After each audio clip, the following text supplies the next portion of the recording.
mereka berkumpul itu seluruh Eropa.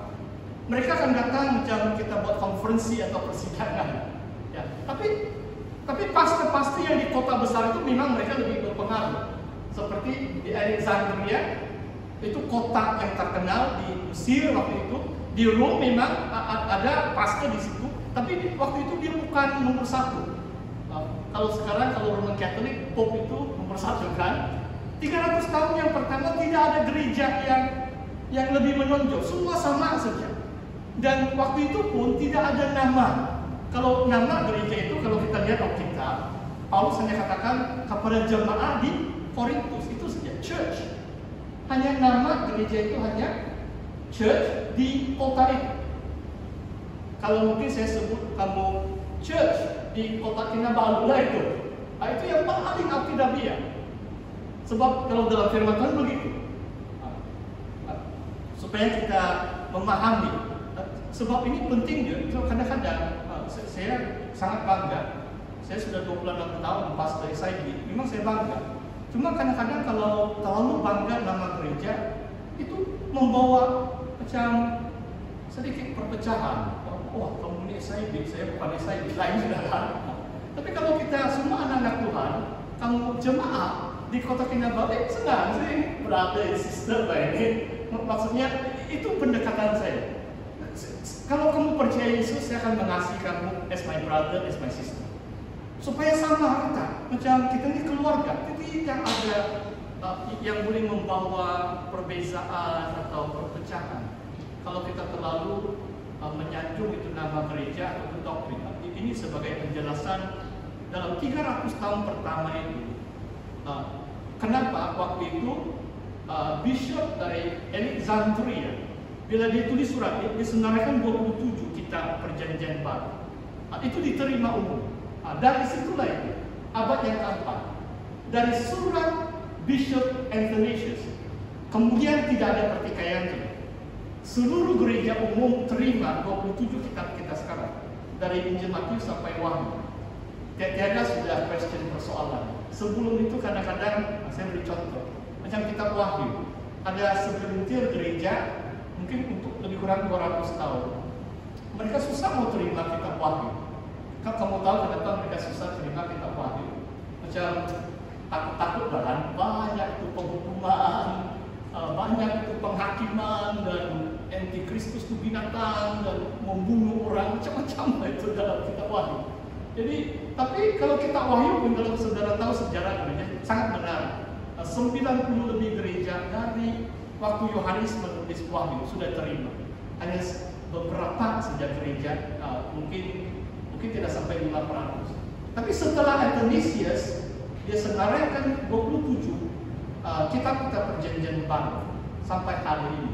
Kalau gereja Injili atau gereja Ortodoks seperti kita, gereja Protestan Injili, kita semua terima dari kitab Kejadian sampai Wahyu. Saya harap kamu boleh paham. Macam saya ini bukan beri ceramah doktor tahu, ini ceramah remaja saja. Boleh paham? Tapi nanti kamu semua bilang ini pasti ini terlalu jauh sudah ini melayang tinggi sudah ini. Tidak begitu Saya bukan ajar kelas doktoral. Ya, ini saya ceritalah supaya kamu relate sedikit.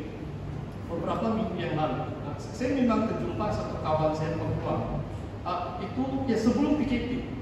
Dan sebab baru saya selesai kelas remaja yang pertama.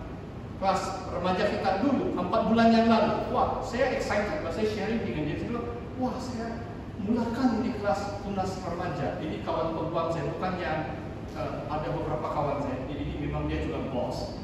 Dan dia geling-geling kepala dia. Saya bilang, kenapa? Dia bilang, Tony, you should be teaching master or doctor.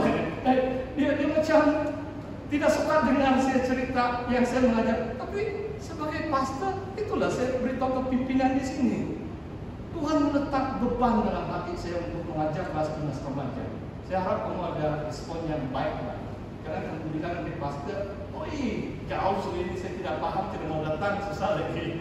Tapi saya harap boleh paham. Untuk dorongan kita, memang ini bukan penggembaran saya yang pertama. Saya pernah saksikan juga. Memang Kadang-kadang saya pernah ada seorang penetua di Ubiba, dia pernah saksikan bahwa cucu dia yang baru 8 tahun, dia bilang, cucu saya bilang saya mengerti khotbah Pastor Tony. Saya sangat happy. Budak yang 8 tahun boleh mengerti. Jadi maksudnya saya bukan terlalu tinggi lah itu kan. Budak baru darjah 2, darjah 3. Mungkin tidak mengerti semua, tapi ada yang dia share dengan datuk dia, yang membuat datuk dia bahwa dia mengerti khotbah Pastor Tony.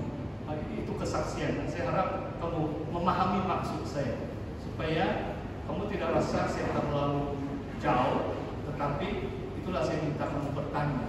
Yang seterusnya, ya, 3 ujian ini yang dipakai oleh gereja. Yang pertama, adakah kitab ini ditulis oleh seorang rasul atau rakan seorang rasul Yesus? Ini 3 ujian.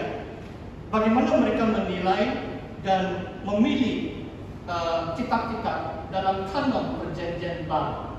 Ada 3 ujian. Jadi kalau Rasul Paulus mereka anggap sebagai rasul, kebanyakan surat itu mereka terima lah itu. Rasul Petrus ada 2 surat, Rasul Yohanes ada Injil Yohanes, ada 3 suratan Yohanes, ada kitab Wahyu. Ini tidak ada masalah. Tapi bagaimana dengan beberapa kitab yang bukan ditulis oleh rasul? Contohnya 2 Injil pun bukan ditulis oleh rasul. Siapa yang tahu? Saya mesti kamu yang jawab kali ini. Tadi saya ada cerita waktu dinner. Saya lupa sudah nama kamu. Minta maaf. Ada 4 Injil. Saya mau coba kamu jawab yang bukan rasul. Di antara 4 Injil ada 2 orang yang bukan rasul dari kitab Injil. Kamu tahu siapa? Tidak tahu. Oke. Pastor kasih senang untuk kamu. Yang Injil itu Injil Matius, kan? Yang kedua apa? Markus. Yang ketiga Lukas. Yang keempat Yohanes. Siapa yang rasul? Di kalangan, saya mau tanya N. Saya ingat nama N. N, kamu tahu siapa yang rasul? Di antara 4 itu ada 2 orang yang rasul, apostle, murid Yesus. Yohanes kan? Itu betul tuh, ada 1 lagi. Boleh bagi dia mic?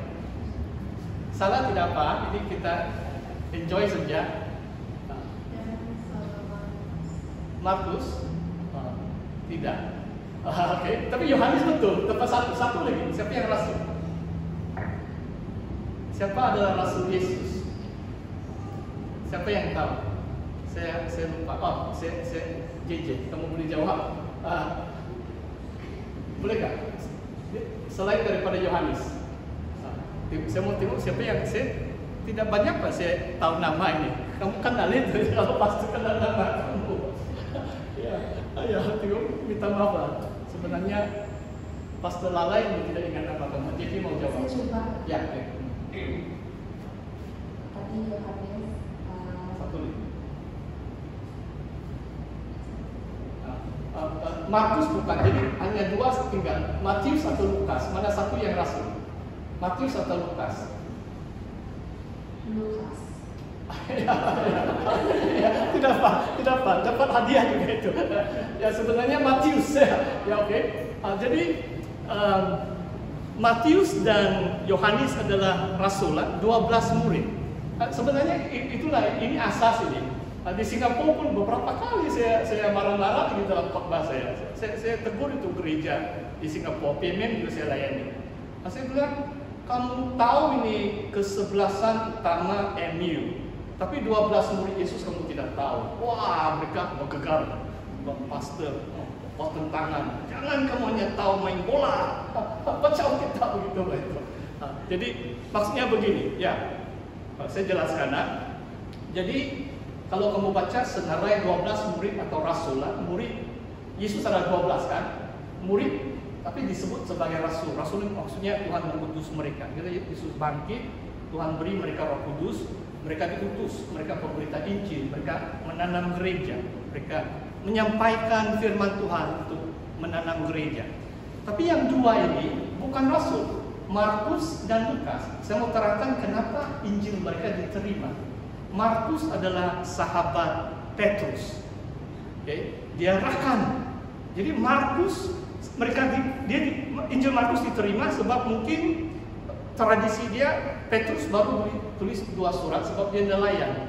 Dia tidak sehebat Paulus lah yang ada tinggi pelajaran sedikit. Jadi waktu dia menceritakan Injilnya, ini tradisinya. Markus yang menulis apa yang dia dengar dari Petrus. Karena dia rapat dengan Rasul, saya mau naik balik sebab mungkin mengganggu ini rekaman. Saya mau naik balik di sini. Sebab dia rapat dengan Petrus, Injil Markus itu diterima. Dan kalau membuat bandingan itu tidak ada yang bercanggah betul. Setiap Injil ada kelebihan, ada keunikan, tetapi saling memperlengkapi. Tidak ada yang bercanggah. Bagi saya, sudah lama saya belajar. Saya mau jelaskan.